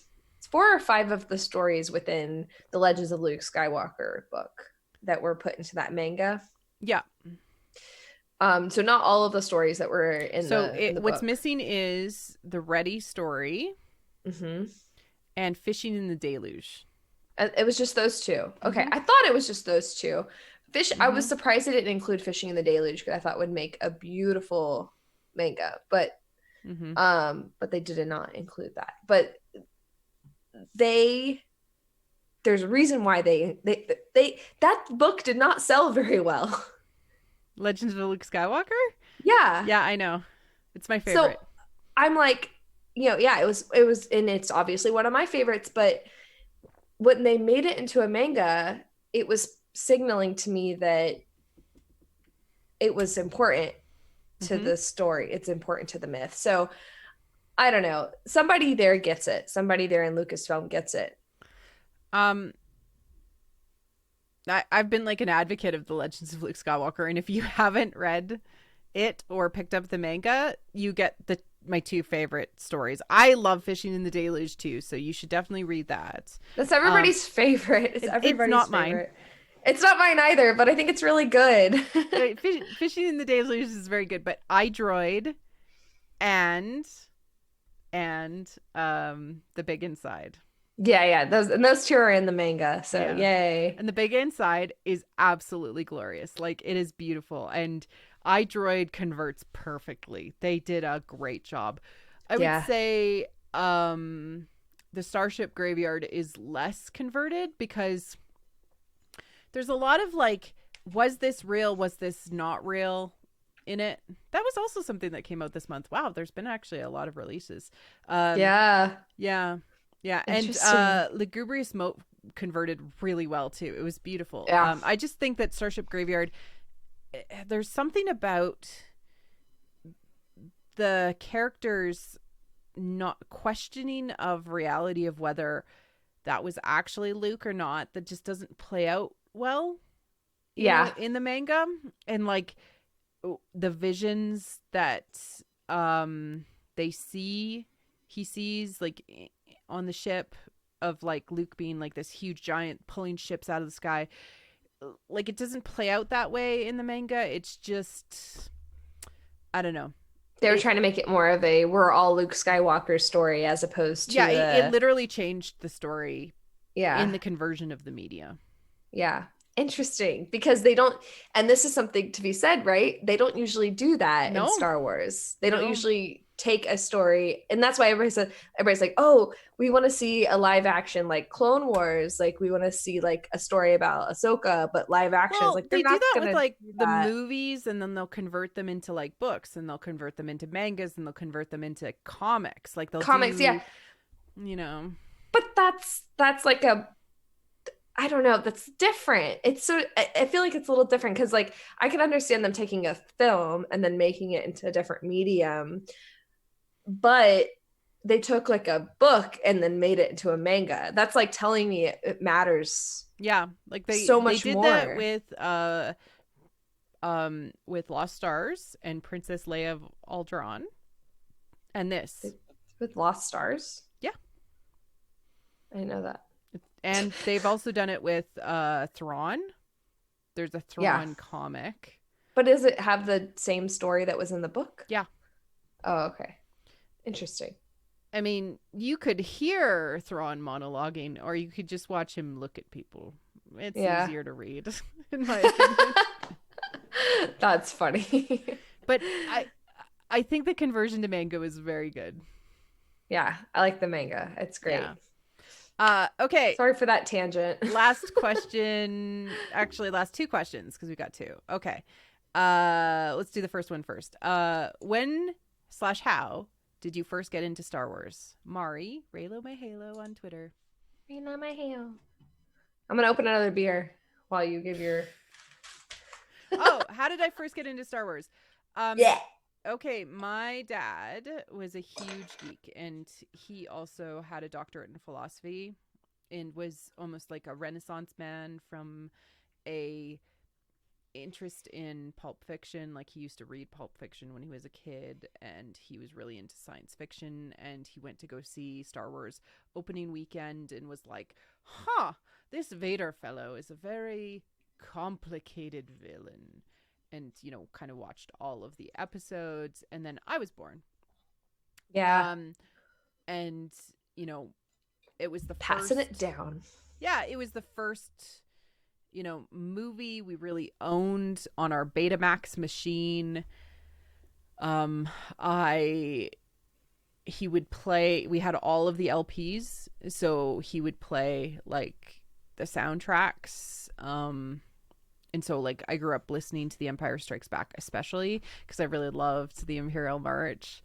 And we would actually talk about the things I talk about on the show together, like the Eastern religions, the influence of especially Kurosawa. I knew like when I was a young kid that Hidden Fortress was an influence on George Lucas. I've known a lot of this stuff, so I had a very unique growing up experience. And when I was about 10 years old, my dad actually, who used to write role playing games, um, actually ran a game with me and my friends and like their dad through uh the West End Games RPG. And although I kind of always played Star Wars when I was a kid, like, with you got your wrapping paper tube of Christmas paper and you're using it as a lightsaber because it's red and you're breaking it and your mom gets mad at you because wrapping paper back then was actually expensive and you can't buy it for like $1 and it's like, why are you wrecking all the wrapping paper? And so he would run us through, the West End Games RPG. And why that was so important was because it was transformative work of Star Wars, because you're creating your own character and you're living in this universe. And he actually created this world that was run by frog people, basically, kind of like 12 years before the prequels came out. And I played a kid template, which is basically, if you look at the kid template and you look at Ezra Bridger, you're like, those are the same people. Oh my god. Because like you have a slingshot and you have like a dead animal and you have like you have force sensitivity, which can develop into the force, like where you're actually like a Jedi or you're pursuing that path. And it was just a lot of fun. And like throughout growing up, I played Star Wars RPGs.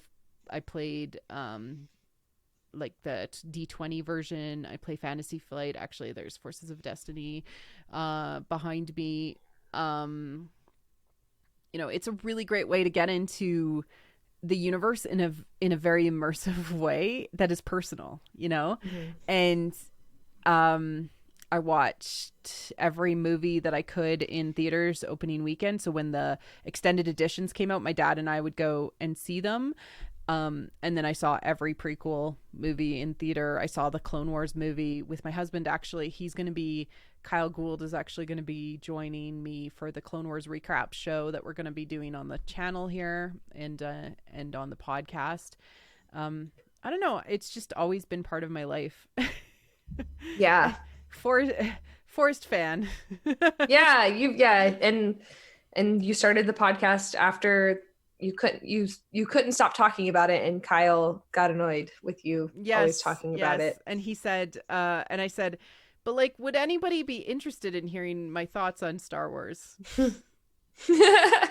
Apparently people are, so that's good. Thank you for that.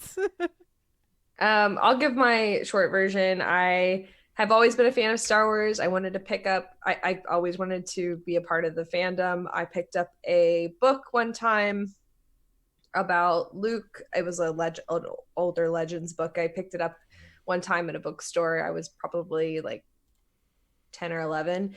And the girl I was with said, "Don't read that. That's for boys." So I put it back down. And then I didn't really look back at anything Star Wars for a long time. But I loved the movies. I just never got into the kind of the expanded stuff or the fandom. And I was in a lot of girly type things like cheerleading and dance and gymnastics and theater, Shakespeare. I was in a Shakespeare company. So I never really gave Star Wars a second glance until I saw The Last Jedi and I saw the mythic elements stick out like a sore thumb. And from there, I searched because the Reylo stuff was all mythical. Mm-hmm. It was very mythical, and then to kind of delve into it and to see, what I was seeing from an analysis, like from a viewpoint of like people that had read Joseph Campbell, which I had never read Joseph Campbell until I had seen. Until I came out of The Last Jedi and was like, what is going on? I got to figure this out. I could talk about, the the symbology in Shakespeare and like the phrases that he made up and all that kind of stuff. But I never had read Joseph Campbell, and I never knew anything about myth like that until Raylo. So Let's go Raylo. Let's go Raylo. let's go Raylo. That's so Raylo. Yeah, so that's kind of how, I mean, again, like it's one of those things where girls are constantly told that like they don't belong in this. I mean, I was told by my dad, I was told by my guy friends, like, oh, that's like Star Wars is for guys, like Star Wars is for dudes. Like even Star Trek had like a friendlier atmosphere to get involved in the fandom, but it required you to watch so many old episodes that it wasn't like worth my time. Yeah. So, but Star Wars, I watched a bunch of Star Wars. I watched so many of the movies, or I watched the movies over and over again, for such a long time. And then people still told me it's a guy thing. Like, why do you like that? It's a guy thing. So that's, yeah. Yeah, I think what TLJ did was give many women permission to, seek out more in Star Wars and like say it is actually for us. I have a good friend. She her name is Senda, and she's actually a podcaster as well. And she got out of The Last Jedi and said, this is the first time a Star Wars movie has spoken directly to me. Yeah. And like since then I have, you pick up how it's speaking to you in different ways. And like I've always felt like it was speaking to me, Star Wars, but TLJ was the first time that it spoke to me as a woman specifically.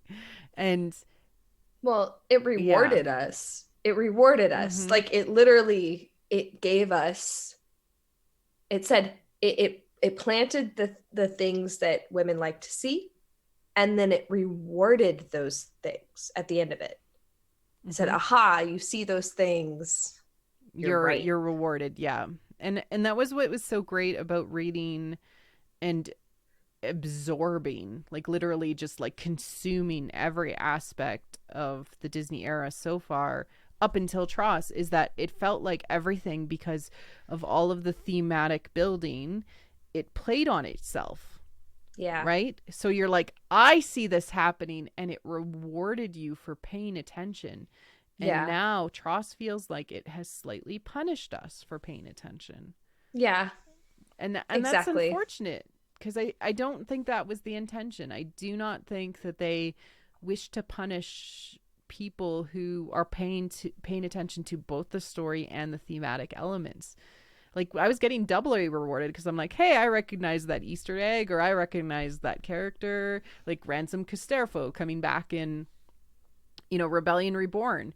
It's like, yeah, that's rewarding. But also he shows compassion to his torturer and lets him go. Yeah. And actually offers to save him. He offers to bring him back to the Resistance with him. It's not just an Easter egg that's planted for you. It's now a mythical thread. It is a mythical thread. Yes.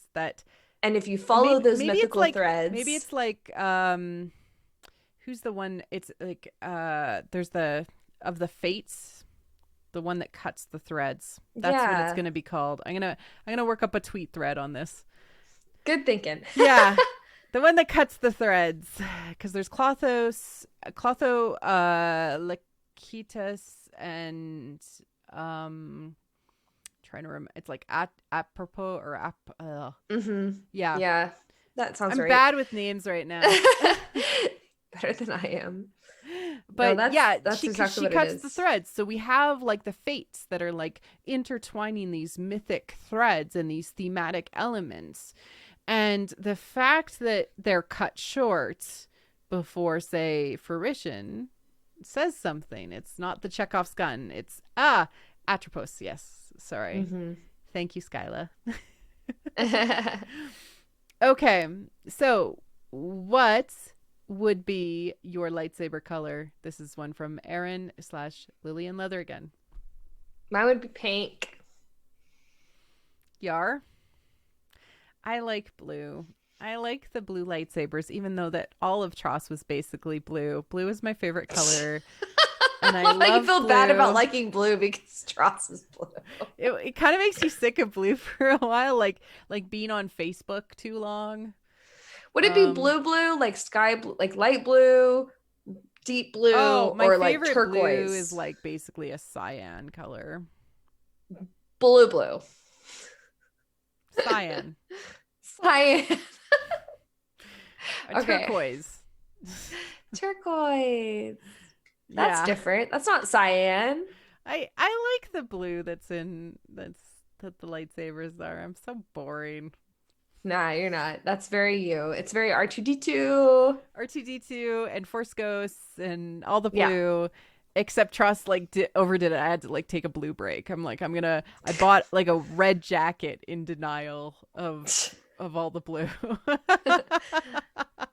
Blue. Actually, I found a guy at work, one of my coworkers, and I started talking to Tim about Star Wars, and I was like worried that, everybody does that thing where they're like, oh, I don't know how you feel about this. I had never talked to him about it before. So, The Last Jedi? Yeah. So it was just like kind of tiptoeing into that area. Come to find out, he has children. So like, but he's very smart though. Like, he's like smart. He has kids. He's like, he liked The Last Jedi. He didn't like The Rise of Skywalker. He's going to go visit Galaxy's Edge. And he was like, what would you do for your lightsaber color? I was like, oh, I'd absolutely do pink.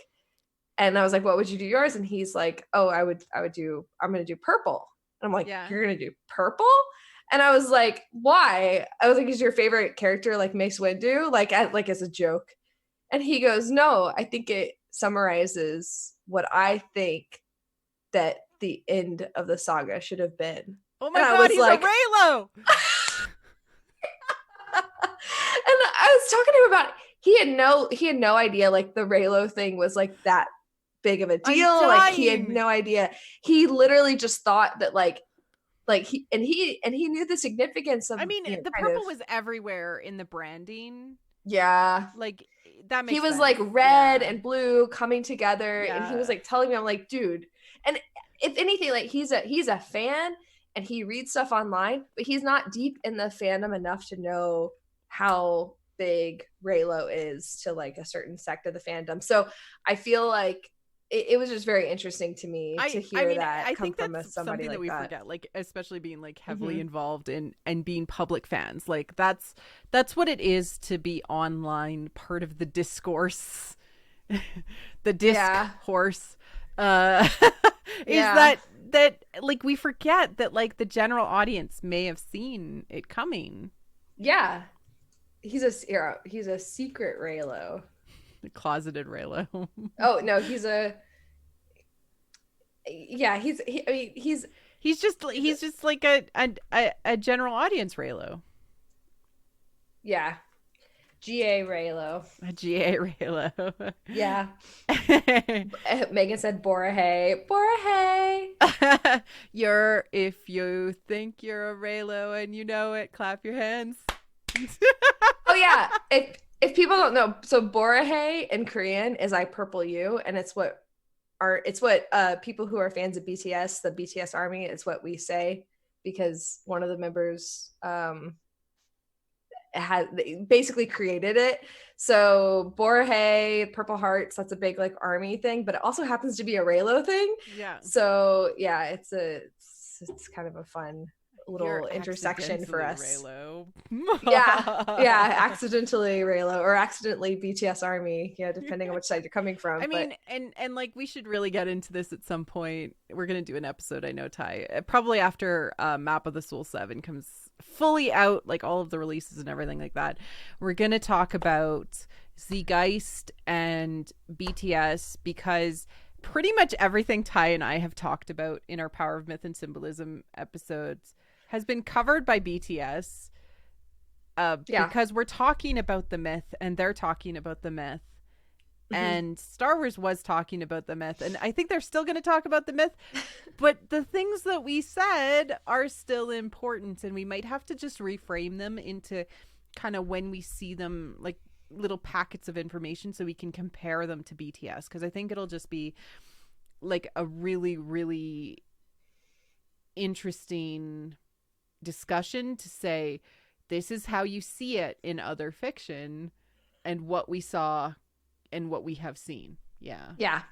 Yeah, it's really, really important to talk about using BTS as kind of the jumping point almost is really important because they They have did a no Dark Union song. they literally did a Dark Union song. They did a like they are coming at this era from a Jungian perspective. They have no shame in saying we are inspired by Carl Jung's psychology. Like, how dated is that? But yet everyone is grasping onto it. Mm-hmm. So yeah, it's important. And we're going to do an episode on it because it's really important to show how they are using that concept with no shame and Mm-hmm. how Star Wars used it and then dropped it because they were ashamed of the way that the audience was reacting to it. Like, honestly, like that's kind of where I'm coming at it with all of this. Oh, I feel like there's a lot of shame in our society, but like it just, Shame. shame Ring the for bell. liking things that are not original, and shame for liking things that we've seen before 1,000 times. Blah blah blah blah blah. And there's also like a shame given to creators who like follow the tropes that work. Exactly. Oh, and there's shame for people for calling things tropes now. Yes. Like, how dare you use Yeah, the how word dare you? trope? Golly. I loved how like the follow-up on that tweet, if you don't know what we're talking about, I'm sorry. But there was that tweet, the follow-up was like, you should just analyze it from your own perspective and then that's it. And I'm like, no, because literally, like if you post anything on Twitter, anything, somebody's gonna respond to you and say, how dare you say that? How dare you only look at this from your perspective? You should see this from everybody else's perspective. What about this? What about this? What about this? What about this? What about this? A really good way to analyze something is to look at how many times it's repeated over and over again and to give that thing a name. It's And called that way, categorization, and our brains do it naturally, or we yes, would call all horses giant dogs. yes, it helps orient us. It helps everyone get onto the same We just page. give things names Yeah. so that we know what they are. It's very Yes. human. I took an It's very, entire very class human. on this called cognitive psychology. And it is literally how we process language is by categorizing like things together. People that say that we shouldn't use tropes and that TV tropes has killed American like fiction slash TV online like get off your high horse. Come Yeah, down here. I agree. Come down where It is just a where method by which we have communication. Ty and I often refer to tropes, and we used to do it, especially when we were doing Fall for It on Asian dramas, mm-hmm. because it just helps us say, hey, this is what we think they're going for. Everybody on the same page of what this means. And this Yeah. is how they executed this or didn't execute it or did a reverse trope. So it's a shorthand. On the drama list where everyone that watches dramas, like Is Asian on dramas, my drama is list, on yeah. my drama list. And that's where you log all the dramas that you've watched. It's where all the ratings are for them. And Mm-hmm. it just makes it easier to like see like the actors and the directors and like what everybody else thought, like the ratings and whatnot. And it's all in English. So it helps organize. And you can also put like what you want to watch and what you've dropped and whatnot. But on that website, they have tags that are the tropes in the show. So if you really like the trope where the girl pretends to be a guy, you can search that trope And you can find a ton of dramas that repeat that over and over again. And there's no shame in any of this, you know, and people in the comments are always like, well, if they rate it very lowly, they're like, this drama has this trope. I don't like that trope. Therefore, I didn't like this drama. Period. Mm-hmm. That is the only criticism that they will have for it, because that is literally the purpose of the trope. Like, not everyone's gonna like a trope. Yeah. But some people literally are like, I cannot get enough of this. I need more of it. I wish actually they tagged like movies and television shows a little bit more, like especially romantic tropes. Like they do that with dramas in Asian dramas, so I you know what know. you're getting into it. You're like, oh, okay. They had just tagged the sequel trilogy enemies to lovers. Yeah, yeah. You know, If they would have tagged it. like like people, as much as like the shock culture says that they want to be surprised, don't actually want to be surprised. It's why we actually have genre, and we Exactly. categorize movies into genre. Unfortunately, Star Wars is action adventure, and so but the problem is that it leans so heavily into especially disillusionment genre. So that is film noir, western, dystopian, and I'm doing an episode on this. It's coming out in 2 weeks on the genres of the Clone Wars and what it does. But it like even horror, like, so there's a lot of disillusionment in the institutions that come from these genres. So I actually think it needs its own new name for Star Wars. Yeah.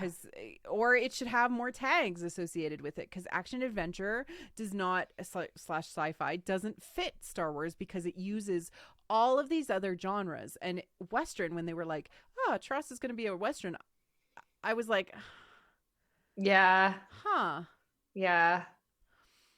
But I didn't think too much of it.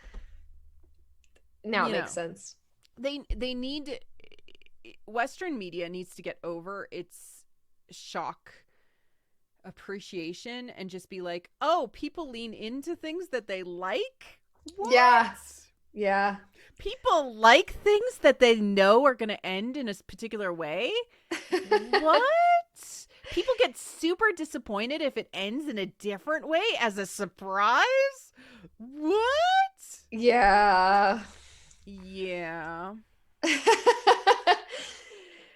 I love these comments right now. Yeah. Everyone needs a hug, a Star Wars story. I agree. I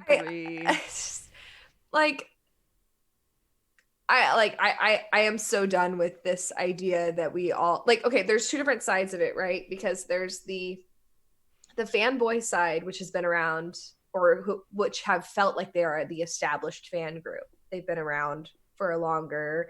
They've been the ruling party of the fandom for longer in the action adventure drama and the sci-fi fantasy drama even, right?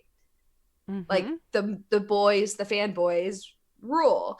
And their idea of tropes is that if we've seen it before, it's unoriginal and therefore it's bad.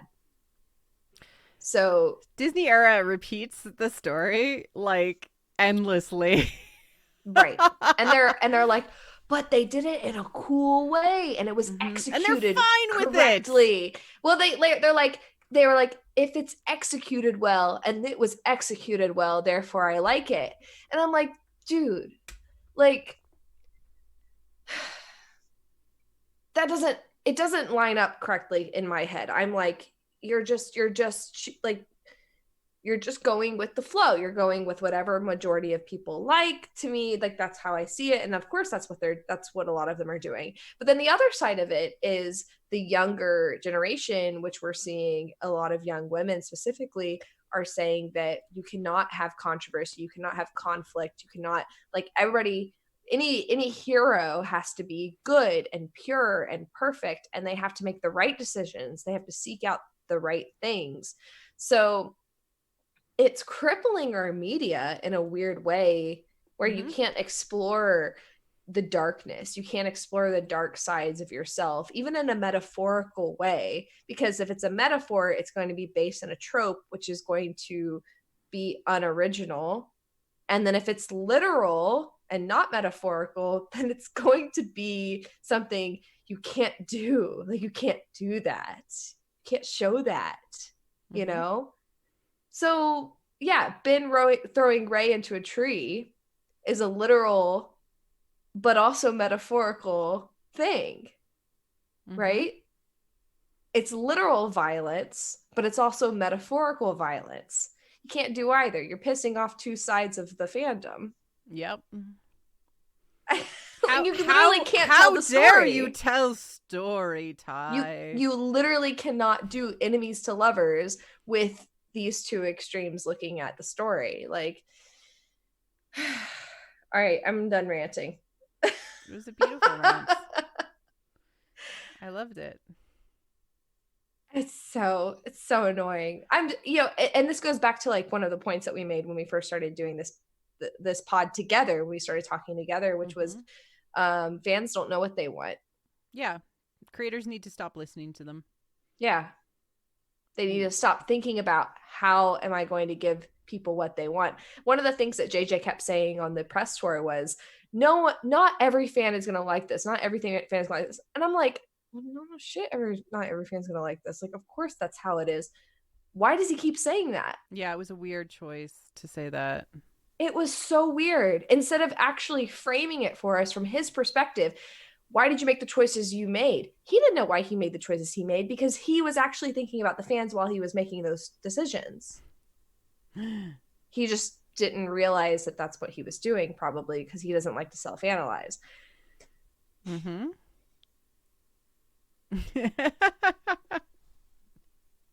just very upset. It's okay though. Like, I am unbelievably excited about the storytelling in The Mandalorian. I will never stop being an advocate for romance in Star Wars in a galaxy far, far away, a long time ago. I hope that they lean into, knights in shining armor, Mandalorians, epic love stories, Jedi and Sith, that they just need to be more careful with it. I think they just need to be upfront with romance from the get-go, because people are incredibly sensitive when it comes to romance. It's like they're way more sensitive to it than anything else I've ever seen. Yeah. And I'm not exactly sure why.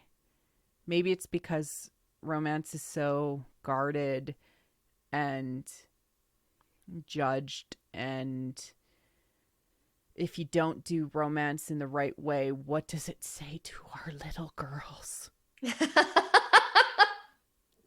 Like, you get into this intimate area where, like, in the West, like, romance is only supposed to be between a husband and a wife, and like, it shouldn't be public, and everything that you do between those two people stays in the bedroom, Yeah. And we go watch Asian dramas, like like she's got a harem of men. Yes. That are all pining after her. Yeah. And like, everyone's like, ooh, there's obviously this guy, but what about this guy? And all the while, she is improving on herself through a heroine's journey that you can clearly see in, I would say, 90% of Asian dramas.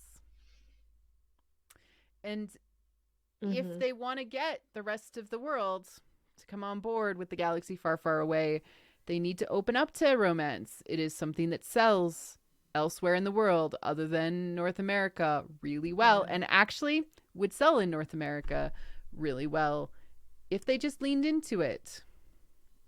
Yeah. So I will always be an advocate for it. Yeah, they need to lean into something. Like, literally, that's because the endless death of the suffering of the galaxy through the Star Wars is really not that interesting, actually, anymore. No. The reasons why people do the endless death, that's interesting. The character-driven reasons for the endless suffering, yeah, that's interesting. Yeah.